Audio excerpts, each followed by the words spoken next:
I'm really, really excited about it, that this language has such a history that we don't know about at all. And Correct. is it, would you say that it's a language that is more tied to your socioeconomic status? Is it something that every class or social status speaks in Roatan, Honduras, and the other islands that Garifuna is spoken? It is the language spoken primarily and uniquely by Garifuna people. There is no division of classes among us, only until we are now introduced into this new society where now we have in different, maybe not even class, but education levels, you know. But at the same time, we still maintain the respect, between the educated one and the non-educated one. So I don't see where we can call that there is different classes among the Garifuna people, but it's a language for all. Okay, wonderful. And how would you talk term its importance, its priority with the people and countries who speak Garifuna on a global scale? Well, the language, as you notice, the African American don't have a language of their own. They speak English because that's the language that was imposed upon to them. The same thing with the people in the Caribbean, whether it's English, Dutch, Spanish, and you name it. Those were languages imposed on those people for certain circumstances. Now, if any of those would like to relate to a language that belongs to them, Mm-hmm.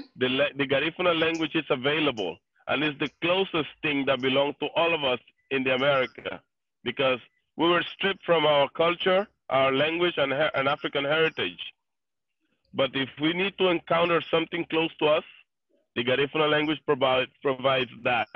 Not only the African heritage, part of the African heritage in our culture, in our dances, but also the Amerindian culture, the Amerindian way of life, and the Amerindian language. Because this language is mostly Garifuna.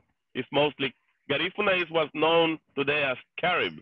Mm-hmm. Carib is a name that was, I guess, invented by the Europeans, but the real name was Garifuna.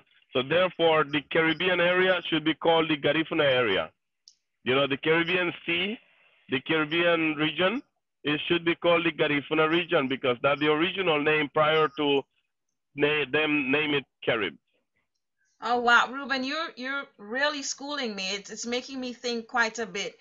As we embrace or talk about or want to understand a lot of our African heritage, we want to understand a lot of the European influence that we've grown up with in the Caribbean and even into North America, wherever African people were deposited, for lack of a better word.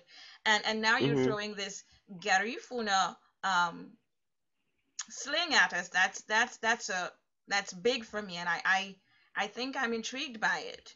So you've done a lot of work in educating and trying to share the language. Can you tell me what made you want to do that, and how important it is to you to share the Garifuna with everybody?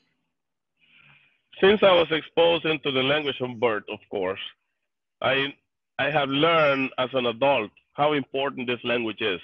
Therefore, I decided to recollect words from all over, all over the country, Garifuna communities or villages in Honduras, in Guatemala, in Belize, and here in the United States, which resulted in a dictionary. I did write a trilingual dictionary consisting of a section of Garifuna English Spanish, another section is Garifuna Spanish English.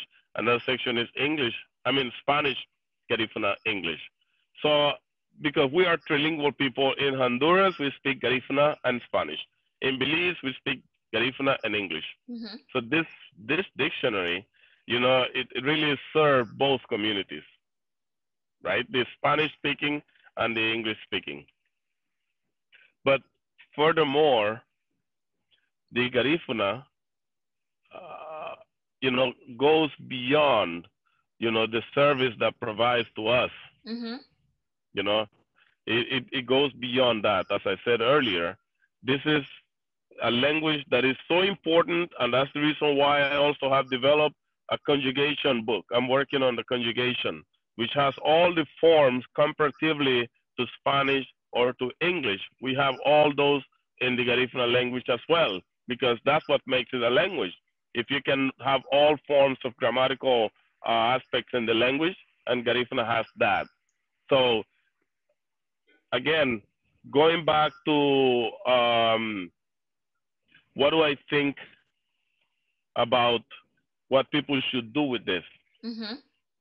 During my tour in the United States, a lot of people had expressed that, they don't have a language to share with their children.